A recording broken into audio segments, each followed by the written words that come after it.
Hello बच्चों, चलिए प्रश्न को पढ़ते हैं। सूर्य एक उष्मा प्लाज्मा आयनीकृत पदार्थ है जिसके आंतरिक कोण का ताप 10 के घात 7 केल्विन से अधिक और बाह्य पृष्ठ का ताप लगभग 6000 केल्विन है। इतने अधिक ताप पर कोई भी पदार्थ ठोस या तरल प्रावस्था में नहीं रह सकता है। आपको सूर्य का द्रव्यमान घनत्व किस परिसर में होने की आशा है? क्या यह ठोस, तरल या गैस के घनत्व के परिसर में है? क्या आपका अनुमान सही है? इसके ज्ञात आप निम्नलिखित आंकड़ों के आधार पर कर सकते हैं। सूर्य का द्रव्यमान हमें दे रखा है 2 × 10³ किलोग्राम और सूर्य की त्रिज्या 7 × 10⁸ मीटर है। तो इस प्रश्न को समझने के लिए सबसे पहले प्रश्न की मुख्य अवधारणा को समझेंगे। मुख्य अवधारणा, तो यहाँ पे हमें क्या निकालना है? घनत्व निकालना है। तो अब घनत्व निकालने का क्या सूत्र होता है? घनत्व हमें सीखना होगा। घनत्व क्या होता है? एकांक आयतन में उपस्थित पदार्थ की मात्रा घनत्व कहलाता है। ठीक है, इसे हम लिख सकते हैं घनत्व बराबर क्या हो जाएगा? द्रव्यमान बटा आयतन। इसका मतलब एकांक आयतन में उपस्थित पदार्थ की मात्रा क्या कहलाता है? घनत्व कहलाता है। अब घनत्व का मान हमें निकालना है, तो प्रश्नानुसार उत्तर को समझें। तो हम यहाँ पे लिखते हैं कि हमें क्या दे रखा है? हमें पृथ्वी का द्रव्यमान दे रखा है। कितना है? 2 × 10⁻30 किलोग्राम दे रखा है और पृथ्वी की हमें त्रिज्या दे रखी है। कितना दे रखा है? r बराबर हमें दे रखा है 7 × 10⁸ मीटर। तो घनत्व का मान निकालते हैं।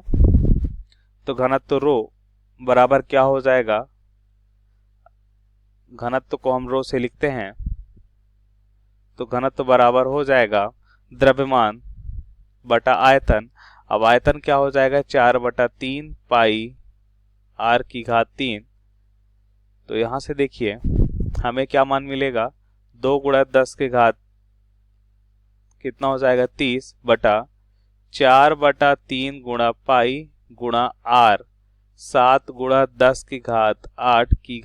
10⁸ हो जाएगा। तो रो बराबर क्या हो जाएगा? इसको हल करने पे हमारा मान आता है 1.39 × 10⁻, कितना हो जाएगा? 3 किलोग्राम प्रति मीटर क्यूब।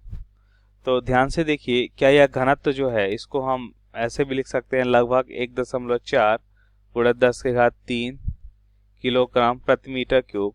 अगर हम बात करते हैं जल का घनत्व, द्रव का घनत्व कितना होता है? 10⁻³ किलोग्राम। ठोस का घनत्व कितना होता है? तो ठोस का घनत्व लगभग हम देखते हैं 1500 या 2000 किलोग्राम प्रति मीटर क्यूब होता है।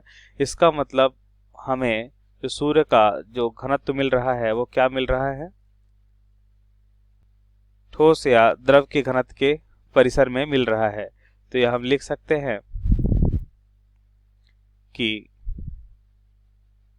सूर्य का जो घनत्व है, सूर्य का घनत्व द्रव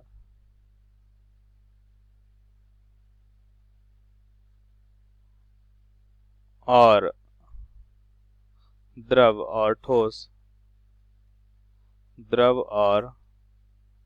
ठोस के घनत्व के परिसर में ही होता है। द्रव और ठोस के घनत्व के परिसर में होता है। तो यह हमारे प्रश्न का सही उत्तर है। आशा करते हैं आपको समझ आया होगा। धन्यवाद।